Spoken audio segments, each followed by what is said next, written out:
Okay, well, welcome. And everyone who's listening, welcome. So at the minute we've got like me, and then I'll hand over to you guys in a minute to introduce yourselves, but we got Will and Rich. We're going to be talking about this white paper that we've just put out, and kind of getting perspective from each of us, because we all come from like a completely different kind of perspective now, although we all used to work together.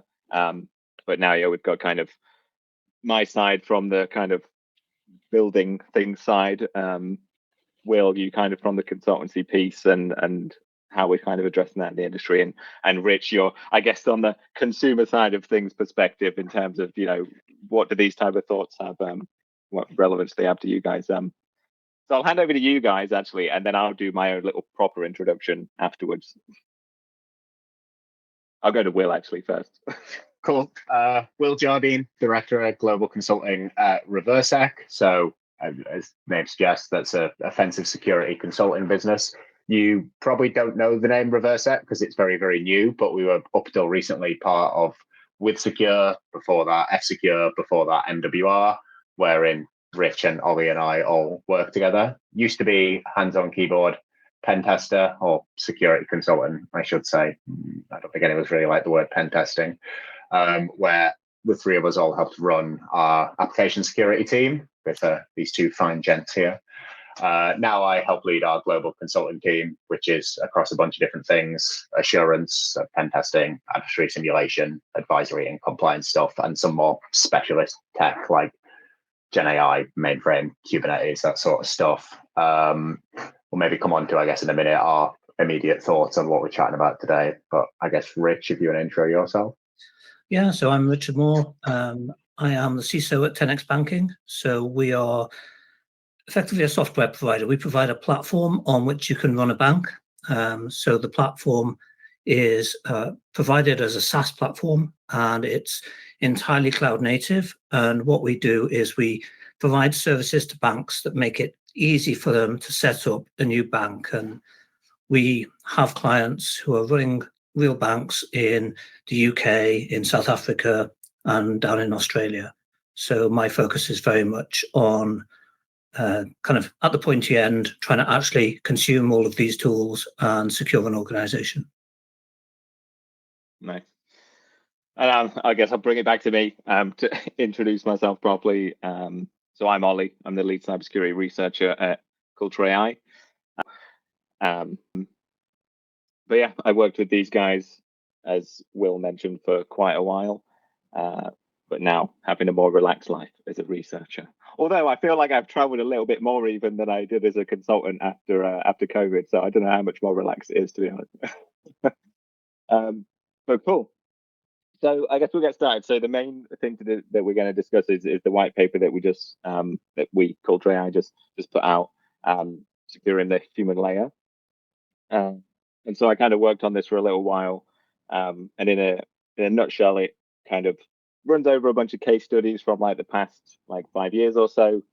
I guess probably technically 6 years if we include this year, and then kind of emphasizes this kind of shift that's kind of happened where attacks where there used to be a lot of technical stuff, a lot of kind of the baseline everyday stuff now, it seems to be very human centric, with attackers kind of doubling down on that aspect for many reasons, which we can dig into, and then just tries to reflect on that and propose some better ways to try and combat this from the future and stuff. So I believe you have both read the white paper. But yeah, I don't know if you had any initial thoughts straight away on, you know, the past like 5 years or so. Just to mix it up, I'll go to you, Rich, first this time. Okay, so yeah, I have read the paper, so that's a good start. And yeah, there's a lot of things in there I agree with, and I think what we have been seeing is that a lot of places have got a lot of technical equipment. They've got tools, but they're not necessarily using them as effectively as they might, and that's impacting on their overall security. So, for example, it's not really much help if you've got very complex password policy if the passwords are being reused. And And we're seeing that kind of issue all over the place, that there's a lot of tech out there, but tech in itself doesn't actually solve any problems. It's part of a wider solution. Yeah. And what about you, Will? Yeah, I actually have not read the white paper. That's a joke. Don't worry.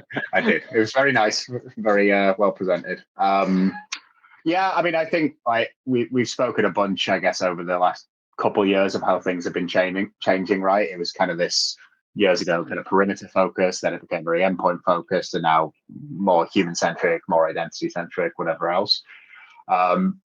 Which I think that's, from what I do anyway, working in consulting, that's probably the most important thing, right? Is staying modern with what you're helping clients defend against, what you're helping clients emulate, because you can't just defend how we did 5 years ago, because attackers, I think, proven through the case studies you kind of call out in this paper, are not attacking like they did 5 years ago. My opinion on all this is going to be very largely based on what we do with our clients, obviously, but like a few streams that stood out to me reading this that I'm sure we'll chat about is the huge boom of like SaaS native sort of things, kind of emulating more modern attack types like the Snowflake style one. Supply chain risk in a lot of these things, and it not just being directly what you have and can see in front of you in a data center, but everything else. Kind of spreading of less historically standard environments, like whether that's Mac OS or BYOD sort of things or whatever else. Cloud for everything, I think, has been the case for like the better part of a decade now, but it's just commonplace now. And then the big emerging elephant in the room being all the AI stuff, which I'm sure we'll touch on towards the end.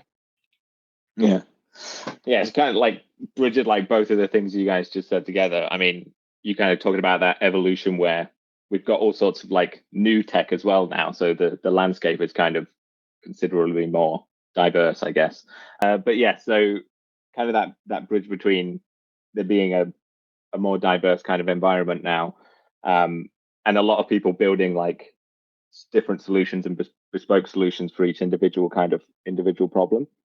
And I think a lot of the time, a lot of these solutions are good, but one of the challenges is people seem to adopt, every solution that they can. It creates like a bunch more like alerts and gives you all that like telemetry, but it doesn't solve like too much. And then at the same time, we're still seeing all these like massive breaches all the time, year on year.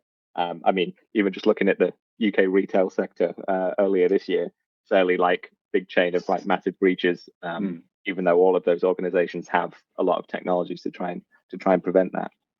So I don't know if you guys have specific thoughts on why that shift has kind of happened from where we used to be able to like have a bunch of technical defenses, and threat actors would come at us with those technical attacks that, things like EDR and various evolutions of that could combat. Whereas now, not so much in like kind of the day-to-day stuff. This seems to have been a shift, at least. Yeah, I think one of the shifts has been there's been a move to decentralize things. So whereas previously you'd have a lot of things that would be contained within your organization's perimeter, and by maintaining a perimeter defense, you were able to protect things. Now we are much more interdependent. So we're making use of SaaS services. So that immediately means we've got another perimeter that we're relying on them to defend. We need to identify ourselves to that SaaS service. So that in itself is complicated. We want SSO, but that's not always as easy as it sounds at first glance. You think it's going to be simple, but in practice, that can actually be very complicated. Then we've got all of our dependencies. So our software supply chain for any piece of tech that we build internally, we use lots and lots of libraries. We pull things in from all over the place. And how do we know the provenance of that? How do we make sure that that is secure as well? And then, of course, we're hosting it in another place. So another SaaS provider, which would be some kind of hyperscale cloud usually. And there we've got another set of APIs that we need to identify ourselves with, a whole other set of permissions that we need to manage. And what we've effectively done is take a centralized organization and sort of smeared it all over the internet. And that's one of the reasons why it's much more difficult for us to defend. So if we're just thinking about, what is us, we're actually now scattered across the internet in lots of little things. We all need to defend all of them. Yeah, I mean, that like tech dependency thing has obviously boomed over the last few years. I mean, maybe to your initial question, Ollie, of like, I guess it's that like people, process, technology sort of thing as well. I don't actually think that's an entirely new thing. Like, if you think projects we will have done together years ago, is that we're kind of saying the same sort of thing, right? Rich, when you were doing some of your SDLC sort of work, Ollie, some of the payment system stuff you did, it's like people and processes is constantly overlooked, and there's a propensity, I think, with big orgs to want to throw money at a tool solution and say, okay, well, we bought this new thing, we plugged it in, this code scanning tool, therefore that'll solve everything. And if you're not careful, what you do is just kind of create noise pollution, right? You know about more things that are technically wrong, but like how much that tallies to your actual risk of getting compromised isn't necessarily the same thing. And people look at it obviously like as a silver bullet thing and then are full of lament and regret when it isn't a silver bullet that solves it. Yeah. Okay, touching on like that silver bullet point, because I always find it quite funny, because it makes you think that, you know, as things have kind of progressed over the years and we've built like different technologies and approaches to try and fix things, even though at the same time our kind of environments have got like far more bigger and complicated, as kind of pointed out, Rich, is just smeared everywhere now. There's lots of things that were silver bullets, like that weren't silver bullets for very long. And the first one that jumps out is kind of like MFA, because we used to like roll, I mean, we still do, but we used to roll MFA out everywhere, and people would say, okay, nice, we're good now, and we're protected against, you know, phishing and credential theft and all that type of stuff. And in a what feels like an extremely short space of time, it's become, well, MFA is far from a silver bullet, and now we need new types of MFA, and maybe we even need to move away from credentials completely over to passkeys and stuff now, taking a completely kind of broad look at the whole thing. So yeah, but then there will inevitably be some issue with passkeys, right, in the future. I think anyone who at any point looks at anything as a silver bullet is mistaken, right? Yeah, well, that's the thing. It's like a back and forth of just attack and defense. So go on, Rich. Absolutely. I mean, I think one of the case studies that you mentioned, the Uber case study, that actually changed the way we do some things in our org. So we already made use of MFA everywhere, but one thing we didn't do was mandate number matching. Now, MFA fatigue, so basically spamming people with MFA pop-up until they just say, yeah, whatever, you know, that's a real thing. And that was one of the causes of the Uber breach. And what we've done after that was we introduced the number matching, which means that we have a link between the MFA prompt that you're seeing on the screen and the one you're seeing on your phone. So if they don't match, then you don't actually give the approval. In fact, you can't, because you don't know the number that would be appearing on the attacker screen. So that was a direct change in the behavior that we introduced, following on from one of the examples that you've referenced. And I think we need to be constantly looking at what's going on in the world and adjusting our defenses to take into account of the sort of new techniques that the attackers are using. You know, it's always going to be dynamic. There's not going to be a solution that will continue to work indefinitely. It's going to be a dynamic solution. Yeah. And like on your side, Will, Combined as your side, Will and Rich, like on the consultancy side, have you guys seen any type of like shifts in kind of from like in a reaction to this kind of space and the stuff we've covered in the white paper, from back when we were doing stuff like way back when and now, and what's being asked? Yeah, I mean, it depends on like the type of work as well, right? Because I mean, I would kind of group it, I guess, into two kind of, from perspective of what we're covering today, different sides. One is the preventative, so kind of pen test sort of side, where you might be called in to look at a client specific configuration of some SaaS systems they're using. That's super common, happens all the time now. And you can break that down to like a granular individual SaaS service level. And I think people have a much more mature understanding of the actual risks posed there and what's acceptable and what's not, versus 5 years ago, if you were doing like a design review threat model of a SaaS system, it'd be like, oh, well, the data is not on premise for us, so that's a big inassailable risk. Whereas people know, and a little bit being like the kind of attacker emulation, adversary simulation sort of things as well. It's super common now. We'll be asked to do something Snowflake-esque or something that's modeling some of like the MFA fatigue sort of scenarios that Rich has mentioned there. or use more modern phishing techniques like voice phishing. I feel like it's been a thing we've got asked about a bunch over the last 2 years or so. And like I say, the BYOD sort of estate example we mentioned earlier of like, okay, well, how are you targeting that? Because that's very different to like a domain AD setup sort of thing.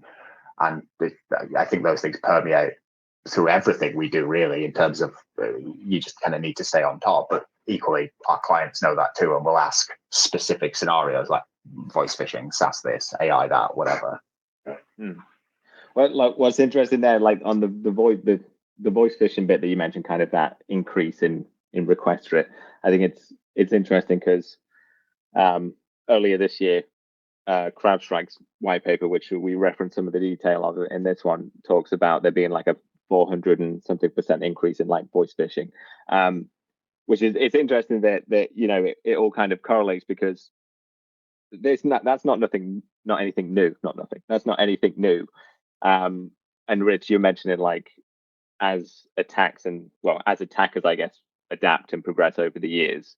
Typically, we see like new tactics kind of take over that we have to combat. But I think it's a little bit bizarre at the minute where we're almost seeing the opposite, where we're seeing a doubling down on old school tactics like social engineering and voice phishing, just kind of almost having like a renaissance. And now we're kind of less equipped for those kind of more old school attacks, and it's leading to a lot of these successful kind of low effort. I mean, I say low effort; they're still fairly involved and difficult to pull off, but lower effort than something highly technical. Yeah, I think that's where AI is coming in. That is reducing the amount of effort, like human effort, that is required in order to perform these attacks. So you can conduct, for example, spear phishing attacks. You get an AI to generate lots of these spear phishing emails, whereas previously that would have required a real human to have been, looking at LinkedIn, researching someone's profile, and then generating the message. Well, now that can all be automated. So what it's done is reduced the barrier to entry for the attackers of what was previously a good technique, but one that had a high cost associated with it for them. So what we're seeing is that is increasing. And I think one of the things that's attributable to is the fact that now the cost of that is reducing for the attacker. And obviously that doesn't help us as a defender because we still have to invest just as much in defending against it. So, we are seeing that, there is spear phishing going on against members of our staff, and that's just a sort of ongoing risk that we need to manage. I think it's also like the cloud SaaS, etc. sort of thing, and the change of exposure you mentioned earlier, Rich. It's like it's gone from being a thing that's in a box locked away somewhere, or it's on the internet, but you control it, sort of thing. So you understand the password management, you understand which users there are, you understand what the telemetry is and all that, versus okay, now it's maybe more of a black box thing that you buy from Amazon or Azure or whatever. So it's the same age-old sort of concerns, right? Of, oh, well, have you got like ghost logins, to use the new shinier term, in terms of like users you didn't know about, or credential reuse and those sorts of really standard things, but there's a level of exposure that might not have existed 5-10 years ago. And I also think it's something we've spoken about for years, right? It's not necessarily about finding the shiniest vulnerability, quote unquote. It's about using a thing in a completely above board way, but to try and then chain that with something else to perform a malicious action. That's kind of at the heart of like a lot of cloud centric attacks, right? The individual thing you're doing might not be wrong, but the combination of 2 or 3 events would allow you to access data you're not meant to access or something. Illegitimate use of legitimate functionality and legitimate tooling is, that's where it's at as an attacker. If you can get access to the admin screens, then why would you want to do anything more complicated? Why would you try and do an exploit when you can just download the data? There's not a reason to do it the hard way if there's an easy way there. And basically all the case studies I think you mentioned in your report, they are like examples of that. Right? It's like you don't get style points. Like it doesn't matter how you get in, so long as you get in. What matters is being able to hit something that's business critical, whether that's things in a casino or things in a power plant or a database or whatever. Yeah, I mean, asking for the password and getting it is, if that works, why would you do it the hard way? Yeah, and I think that's like a problem. Like one of the things that the the paper kind of highlights as well, is that I guess one of the bigger problems at the minute is that those kind of MOs that are kind of being relied on. I mean, not to say that like hyper technical things aren't happening. I mean, the Bybit hack, for example, extremely like technical, like compromise. That doesn't really fit. That was super technical, but but that's not what's happening to everybody. Yeah, exactly. But yeah, the kind of everyday kind of hack, I guess, the non-specialized stuff, all of that. I kind of call it low-hanging fruit, even though it's not quite, because it's still fairly involved. But yeah, I feel like the problem with most modern tech, at least what we consider modern, not like the brand new stuff, but traditional modern tech, is that it was just never really built to identify things going on in that kind of space. Like kind of as you said, the space that the attackers are operating in, and it's kind of what I dive into in the paper as well, is it's that kind of legitimate space. It's operating within the expected boundaries of all of these controls. So once someone compromises like an account or obtains like some credentials, what really can you do with traditional controls apart from try and I don't know, limit like the use of those credentials, even though you would then not really know even when to apply that, because it all just looks legitimate. Because the problem is like a legitimate login from a legitimate user looks exactly the same as an illegitimate login from a malicious user, and we don't really have technologies that can differentiate or kind of pull those strings together. So I don't know what your thoughts are on operating in that space from trying to secure your environment perspective.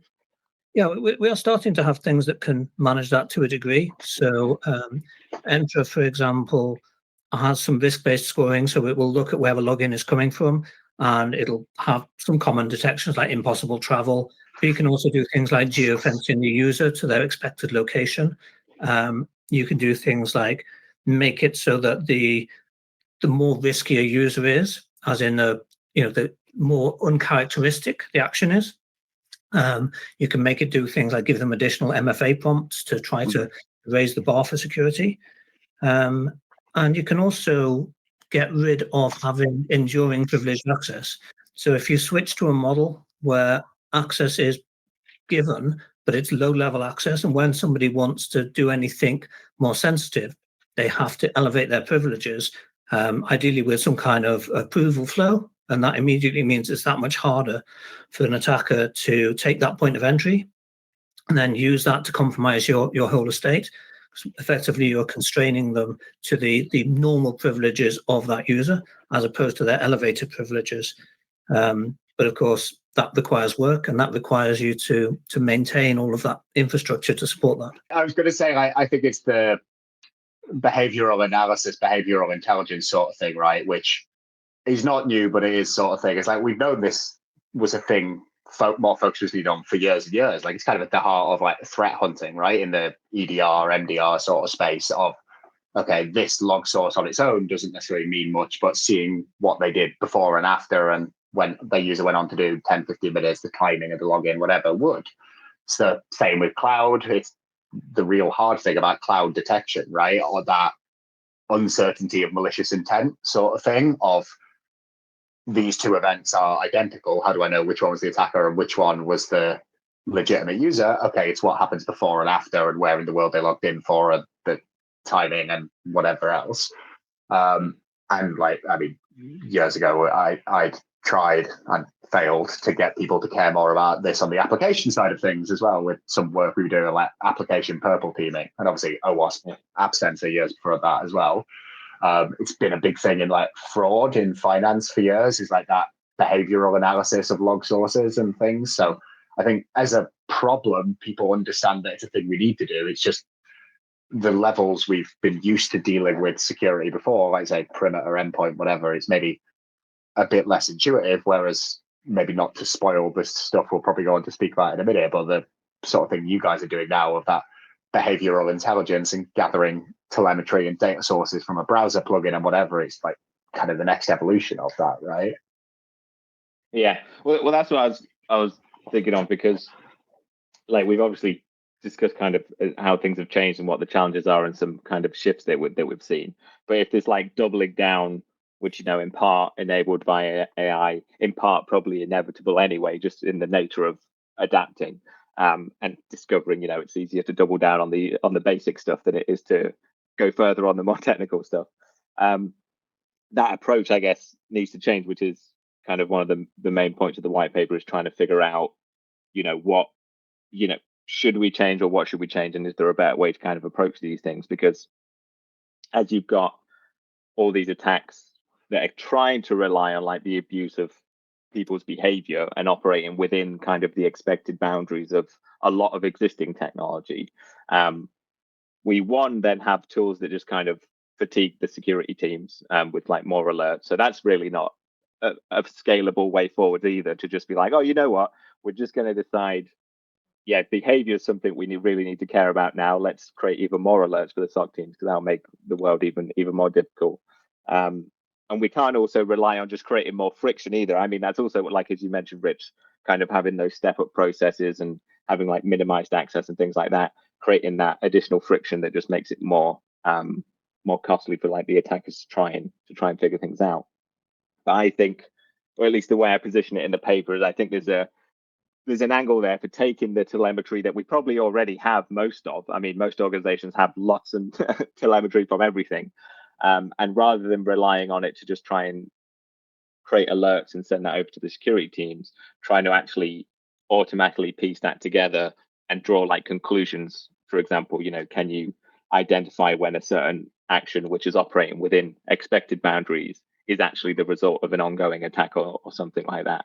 And also, obviously, with the explosion of AI, I think that's kind of where the AI piece comes onto the defense side as well, because it's now almost an arms race, I guess, between attackers and defenders, and how quickly who can adopt AI for their own benefits to combat what's going on.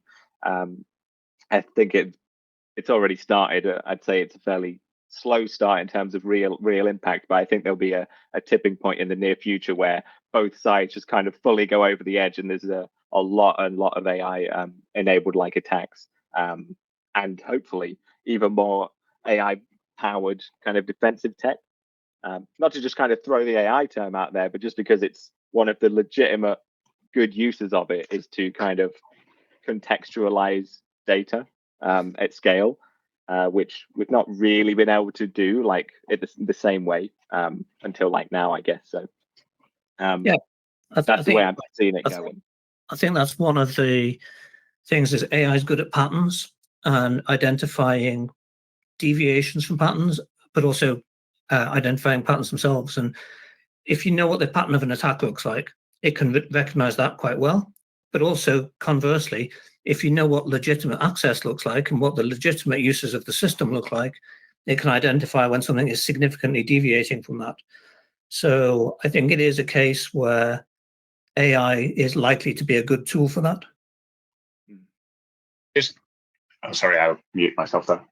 Maybe just a quick thought on the kind of like telemetry side you mentioned as well there, Ollie, because like that AI pattern matching stuff is all well and good, assuming you've got all the log sources you need. But I think it's worth noting that the kind of like veracity of some of the log sources of like cloud, as an example, and probably like the kind of human layer and browser-based sort of things as well, is obviously way less tenured and mature than like Windows event sources or whatever.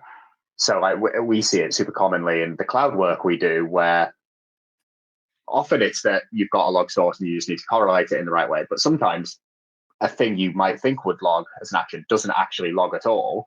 And some of that's intentional, a lot of it's not, and just it gets raised as an issue, whether it's Amazon, Microsoft, whoever, go and implement the change, but in like quite prominent services sometimes as well. So a thing you would need to detect an attack may not exist. And I guess it's similar with the behavioral sort of ones if it's based on a browser thing, right? Like all the telemetry that's going to exist there is what someone who's implementing that over the last couple of years has thought to implement. So that will obviously get a lot more mature over years, but I think there's a risk worth noting there that there might be telemetry blind spots in the data we're taking in as well.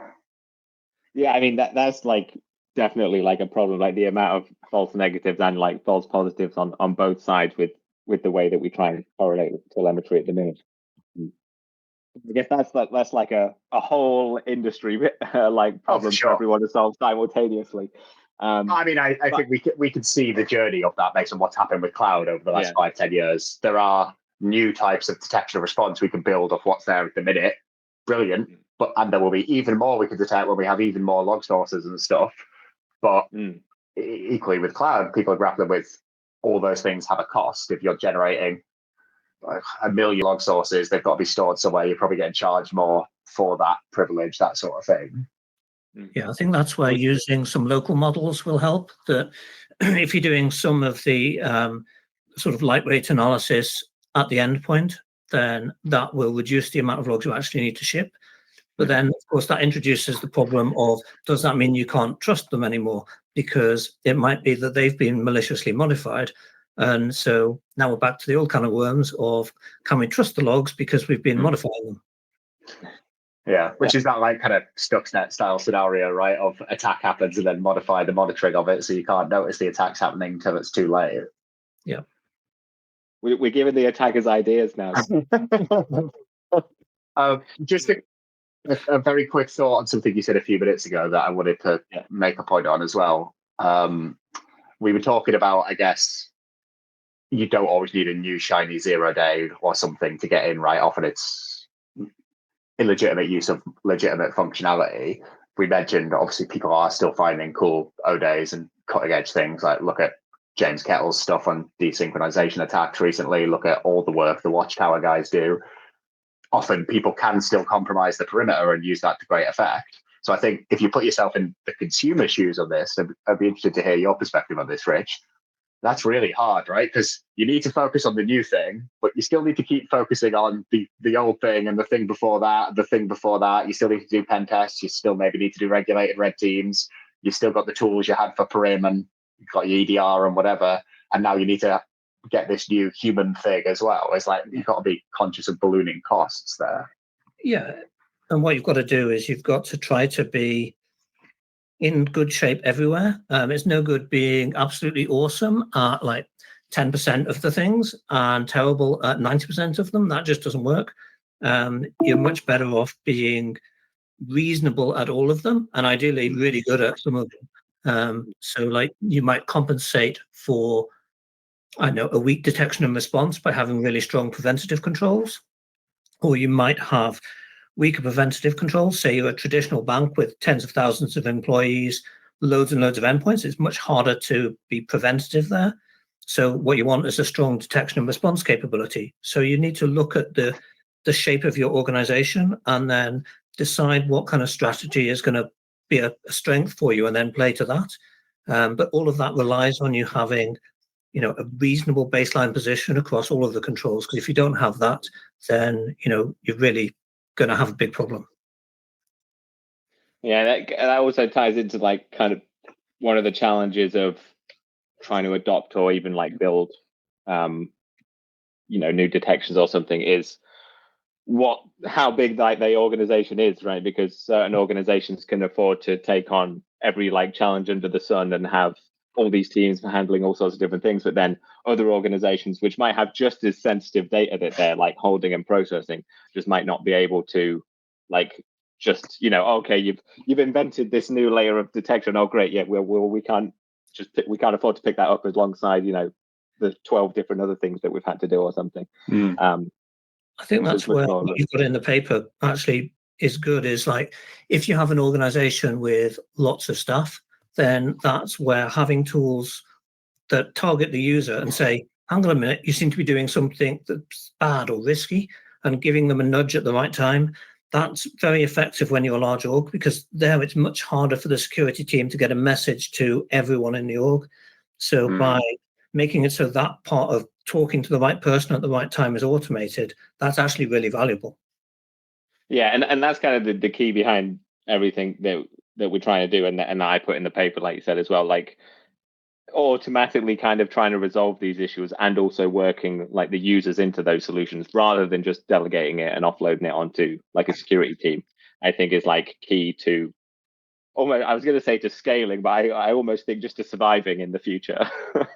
I think scale is the key word though, right? Like we've seen already the rely on security team to block and police everything does not fucking work, right? Versus you want the power to be in the individual's hands, and you want them to learn from what they're doing, and also doing stuff in the browser is the place you're going to be able to kind of stop things in near real time, right? Versus if you're waiting for someone in the SOC to get a notification, triage it, and then go and kick the user, it very well is going to be too late, right?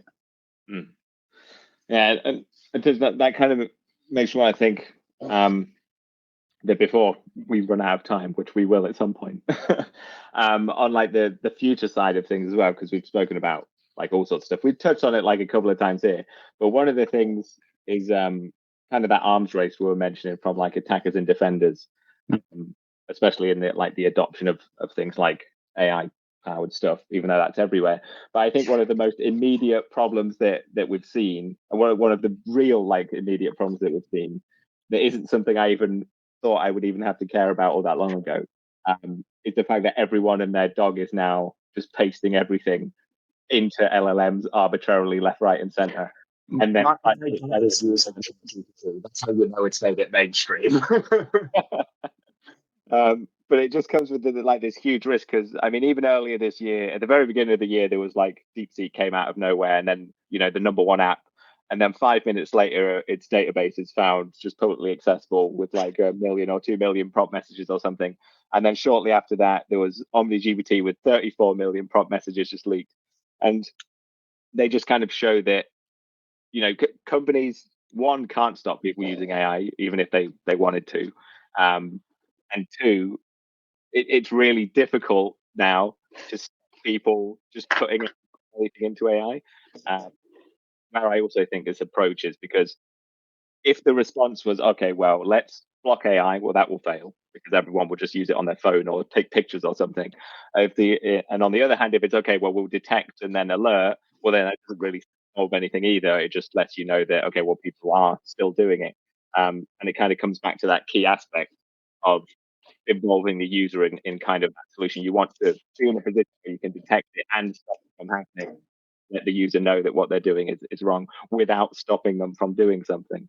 I just think this is like a fairly interesting and extreme thing that's been going on at the minute. I don't know, on your side, Rich, what you've been seeing in that space.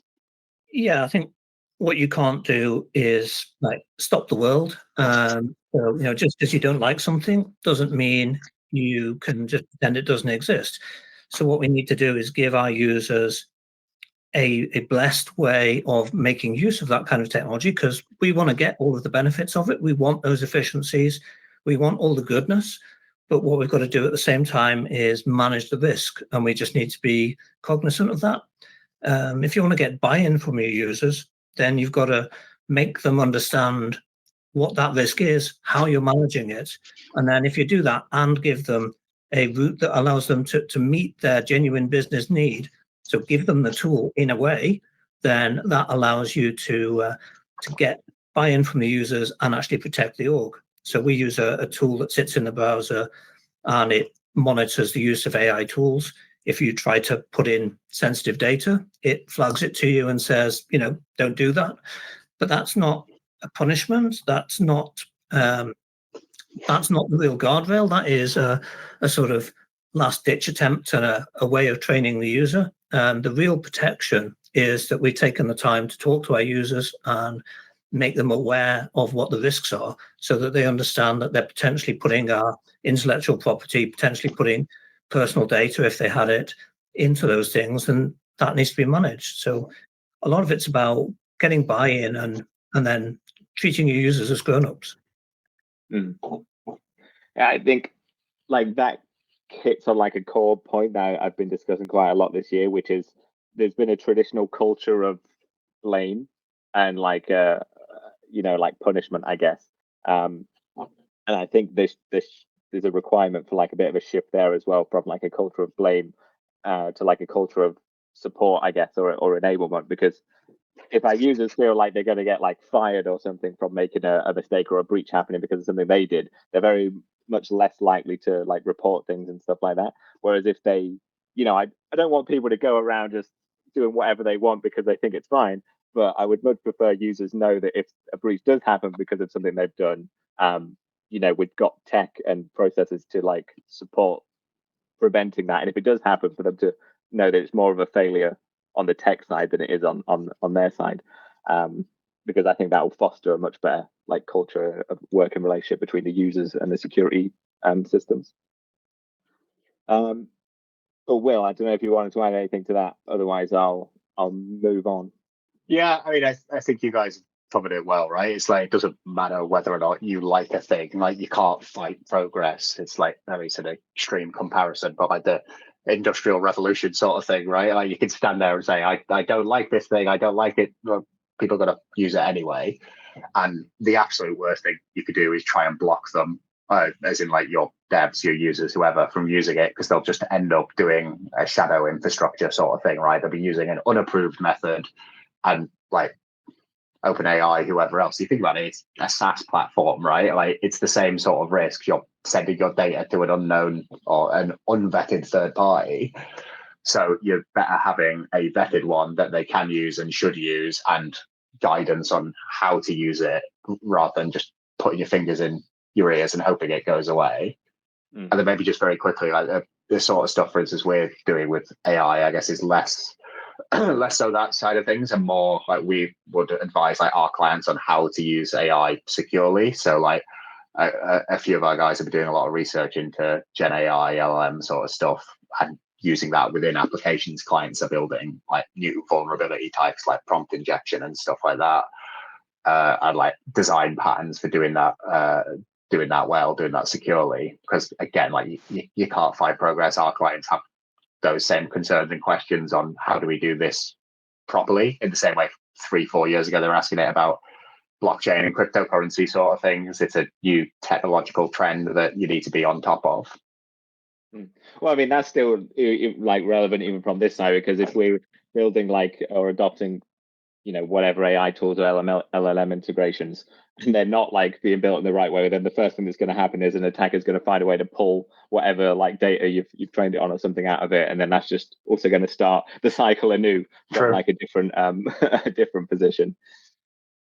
Okay, cool. So I guess that's kind of, unless there's anything else that kind of jumped out in the paper that you think we should discuss, those are kind of the themes, kind of the evolution of things, touching on, why we think kind of a lot of technologies have failed traditionally, and that kind of shift to the more human-centric way that things seem to be, at least for now. And then looking a bit at like the future and how AI is going to come in, since it seems to have taken over life over the past like few years, and how we might try and combat things. I think we've touched on most things, unless anything jumps out to you guys. Just quick aside, I would say I mean, it's not necessarily the point of this paper, but I think the human threat map thing you guys put out is a really useful tool for showing the overlapping techniques in the same way like MITRE ATT&CK or Push's SAS matrix or whatever else. It's a really useful industry tool. So well done on that. It's thanks. I'll take the compliment. But yeah, that's I guess I'll just shout that out. So all those kind of things we discussed around that shift, I guess, that we've touched on, of they've moved away in a lot of cases from the technical to the behavioral kind of manipulation and things like that. We released this human threat map a little while ago that kind of consolidates all of that in one place. If you've never thought about things in that way before, you can check it out. But cool. I think then with that, we'll bring it like to a close. So I guess in a nutshell, like, it's not about more alerts, it's just about trying to like fix things and get the users involved and trying to adapt to all the things that are happening in the future. The white paper kind of covers all of this in much more depth. As I'm sure you guys enjoyed the thorough read of it, as short and sweet as it was, I'm sure. But yes, and thank you guys for joining me to like discuss. It's been great catching up. That's all. It's been good. And we'll leave it there, I guess. We'll all just drop off now. Right. Thanks, guys. Bye.